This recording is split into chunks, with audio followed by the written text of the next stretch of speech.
Oke, selamat siang semuanya. Selamat bertemu kembali di program Sekolah Penggerak. Hari ini saya bersama dengan Ibu Olivia dan Ibu Ida. Boleh diaktifkan mic-nya, memberikan respon.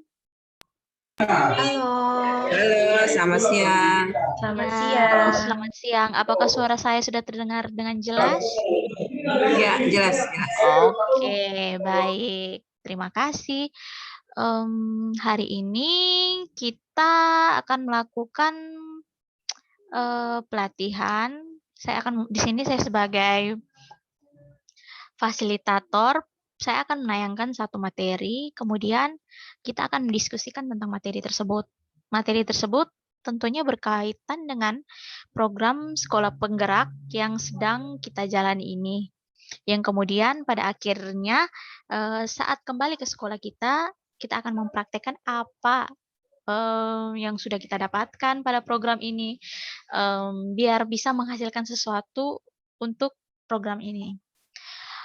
Oke, hari ini materi yang ingin saya sampaikan adalah materi tentang asesmen diagnostik. Oke, sabar, saya share screen dulu.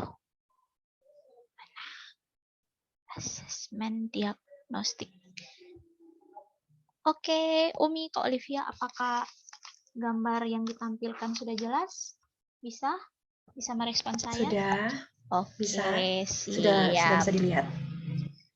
Oke, sebelum hari ini tujuan pembelajaran kita itu tuh untuk mengetahui apa sih tujuan dari asesmen diagnostik ini dan bagaimana nantinya ketika di sekolah nanti kita mempraktekkan asesmen diagnostik ini. Oke, sebelum itu yang ingin saya sampaikan di sini adalah apa itu asesmen diagnostik. Jadi asesmen diagnostik itu adalah asesmen yang dilakukan secara spesifik untuk mengidentifikasi kompetensi, kekuatan, kelemahan peserta didik sehingga pembelajaran dapat dirancang sesuai dengan kompetensi dan kondisi peserta didik. Jadi asesmen ini merupakan satu dasar penilaian sehingga kita merancang pembelajaran nanti berdasarkan dengan hasil asesmen ini. Apa yang mau dinilai dari asesmen ini? Yang mau dinilai nanti itu tuh kekuatan, kelemahan, serta kompetensi peserta didik. Oke, baik. Selanjutnya, kita di sini ingin mengetahui apa sih tujuan dari asesmen diagnostik ini. Oke. Baik, secara umum sesuai dengan namanya asesmen diagnostik ini bertujuan untuk mendiagnosis kemampuan dasar siswa dan mengetahui kondisi awal siswa. Jadi kita ketika melakukan layanan nanti berdasarkan asesmen ini. Oh iya, kita sudah tahu apa kemampuan, apa kebutuhan siswa. Jadi kita mau lihat di sini, apa sih tujuan dari asesmen diagnostik ini? Jadi, tujuan asesmen diagnostik adalah yang pertama, mengetahui kesejahteraan psikologi dan sosial emosi siswa. Yang kedua, mengetahui aktivitas selama belajar di rumah. Yang ketiga, mengetahui kondisi keluarga siswa. Yang keempat, mengetahui latar belakang pergaulan siswa. Yang kelima, mengetahui gaya belajar serta karakter serta minat siswa. Oke, dari tujuan ini kita bisa menyimpulkan bahwa tujuan dari asesmen ini ya sebagai dasar, kayak landasan dasar untuk menjalankan suatu proses layanan. Kira-kira selama ini yang di sekolah, apa yang sudah pernah dijalankan oleh ibu-ibu dorang ini nih? Boleh di-sharing begitu? Silakan. Apa-apa dari sekian, ada 5 poin ini nih yang sudah pernah dijalan di sekolah? Iya, mungkin yang saya sering lakukan di sekolah itu mengetahui aktivitas selama belajar di rumah, Ibu Maria. Bagaimana mengetahui pengalaman mereka, ada bagaimana suka duka mereka belajar di rumah, atau mungkin apakah mereka membosankan atau bisa mengerjakan tugas-tugas dengan baik. Ya, itu yang mungkin sering saya lakukan. Oke, kalau Umi Ida bagaimana? Ya, kalau saya ini juga pernah dilakukan di sekolah saya. Kalau sebelum dilaksanakannya pembelajaran itu kami melakukan dulu kayak survei begitu pada anak-anak, kemudian nanti ditandatangani oleh siswa. Di situ ada beberapa pertanyaan yang menjelaskan bagaimana situasi keluarga, misalnya ayahnya masih ada enggak, begitu, apakah dia anak yatim atau orang tuanya masih lengkap, kemudian ada berapa adik, jangan sampai nanti adik-adik ini nanti mengganggu aktivitas belajar, atau kemudian di situ juga ada pertanyaan misalnya memiliki ruang belajar sendiri atau tidak, yang begitu. Mungkin itu yang beberapa contohnya. Oke, terima kasih. Jadi dari hal-hal yang sebenarnya kita ingin cari tahu itu tuh kan semacam sebagai dasar, oh iya, ketika menentukan layanan apa yang akan kita berikan kepada peserta didik berdasarkan data-data yang sudah kita dapatkan. Seperti tadi Umi bilang, ada apa-apa saja yang dilakukan di rumah, berapa jumlah kakak adiknya. Soalnya hal-hal seperti begitu kan juga berpengaruh terhadap proses pembelajaran siswa di sekolah. Oke, mari kita lihat selanjutnya.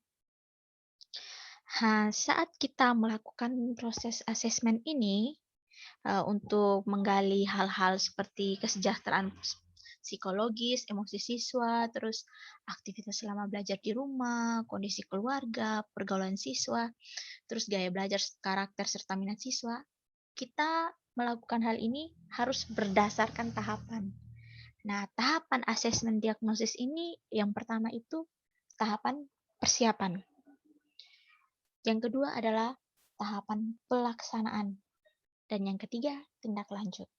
Oke, mari kita tinjau apa-apa saja yang masuk ke tahap persiapan, apa-apa saja yang masuk ke tahap pelaksanaan, kemudian apa yang harus kita buat dalam tahapan tindak lanjutnya. Oke, yang pertama pada tahap kegiatan persiapan. Pada tahap ini, kita misalnya kita mau menilai kita mau mencari tahu tentang kesejahteraan psikologis dan emosi siswa. Oke. Yang pertama yang kita buat adalah menyiapkan alat bantu berupa gambar-gambar yang mewakili emosi. Jadi kita membuat pertanyaan panduan seperti apa yang kamu rasakan saat ini? Bagaimana perasaanmu saat belajar di rumah?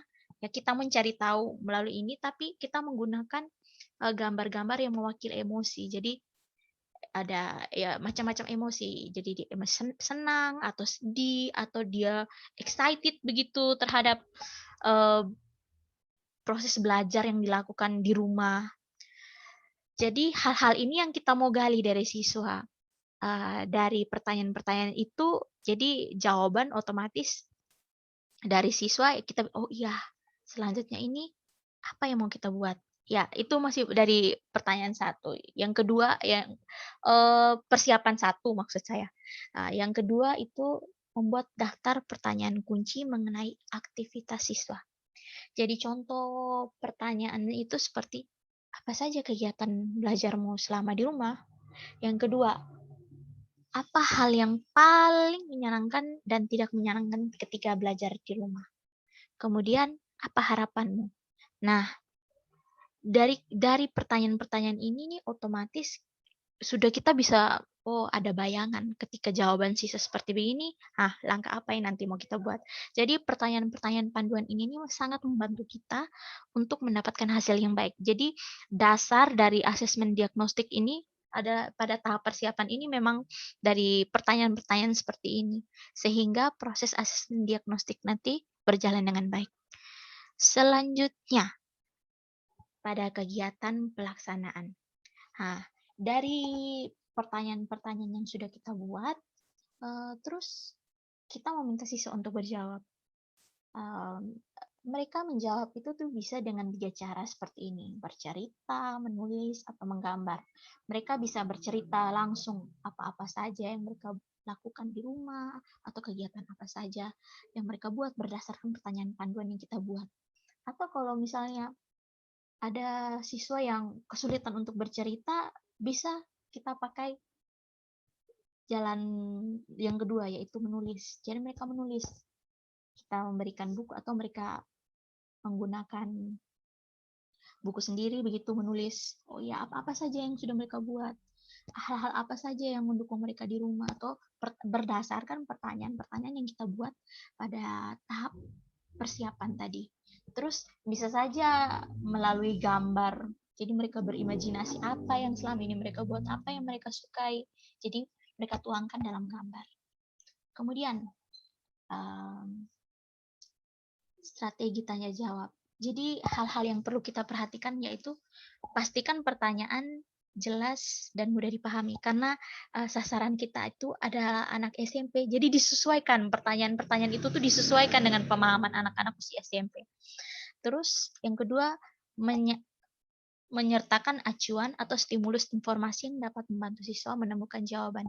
Jadi kita macam kayak pertanyaannya, apa saja yang kalian buat di rumah? Apakah kalian belajar begitu? Kita menyertakan stimulus informasi. Oh iya, mereka tahu arah jawabannya kan seperti apa nanti ke depannya. Yang ketiga, memberikan waktu berpikir pada siswa sebelum menjawab pertanyaannya. Jadi tidak boleh tergesa-gesa, terkesan memaksakan, oh harus dijawab sekarang ya, harus sekarang. Itu kan bukan ujian ya, asesmen ini. Jadi yang berikutnya itu saat siswa menjawab pertanyaan, berikan penguatan. Yang kedua, berikan pertanyaan lanjutan untuk menggali lebih dalam. Jadi kalau misalnya informasi yang ditampilkan masih sedikit menurut kita, berikan pertanyaan lanjutan. Terus yang ketiga, mengembalikan fokus jika jawaban mulai menyimpang. Ketika jawaban sudah keluar dari pertanyaan, kita alihkan fokus. Oh iya, maksud pertanyaan ibu itu seperti begini. Terus, saat siswa balik bertanya, kita sebagai konselor di sini langsung menjawab pertanyaan siswa. Kemudian membantu siswa untuk menjawab pertanyaannya sendiri. Kemudian saat siswa menjawab pertanyaan, kita mencoba mengarahkan kembali pertanyaan. Yang berikut, kita memfrasekan pertanyaan agar lebih mudah dipahami. Jadi kita memfrasekan, oh pertanyaannya seperti ini. Jadi dipermudah dengan bahasa-bahasa yang mudah seperti begitu agar siswa bisa menjawab dengan baik. Kemudian menunggu beberapa saat. Seperti yang tadi saya jelaskan, jangan tergesa-gesa. Nanti siswa ini terkesannya, oh ini semacam ujian, jadi jawaban saya harus benar. Oh berarti saya jadi bisa ada peluang untuk manipulasi lah di situ. Jadi harus santuy. Selanjutnya itu, dari hasil asesmen tersebut, kita sudah membuat daftar nih, oh iya pertanyaannya seperti begini, oh jawaban siswa seperti ini. Nah, setelah itu kita melihat, kita identifikasi siswa dengan ekspresi emosi negatif dan ajak berdiskusi 4 mata. Jadi siswa yang dari pertanyaan tadi yang menggunakan ekspresi emosi, dia mengeluarkan ekspresi emosi negatif, kemudian kita ajak siswa itu berdiskusi 4 mata. Apa sebenarnya yang salah begitu? Apa yang tidak disukai di situ? Terus yang berikutnya, menentukan tindak lanjut dan berkomunikasi dengan siswa serta orang tua bila diperlukan. Nah, jika permasalahan itu penyebabnya bisa dari lingkungan keluarga, maka langkah selanjutnya adalah kita melibatkan orang tua dalam proses asesmen diagnostik ini. Yang ketiga, ulangi pelaksanaan asesmen pada awal pelayanan. Jadi setelah dari dasar itu kita melakukan layanan. Nah, nanti saat pelayanan berikutnya lagi, ulangi lagi proses asesmen seperti begini. Oke, itu dia materi tadi dari saya. Bagaimana Kak Olivia, Umi? Sudah bisa dipahami? Silakan. Sudah, Ibu Maria. Oke, dan semoga kita siap untuk mempraktekannya pada lingkungan belajar kita nantinya. Dan Siap, Ibu. Dan semoga prosesnya berjalan sesuai dengan konsep yang kita buat di sini. Jadi konsep yang kita buat di sini kita kembangkan, kita buat saat dalam proses pembelajarannya. Oke, sudah sekian karena waktunya sudah pas 15 menit. Mari kita akhiri ini dan pada kali berikutnya kita akan mulai dengan materi yang baru dan semoga kita semua sudah siap untuk materi selanjutnya. Oke, selamat siang untuk kita semua.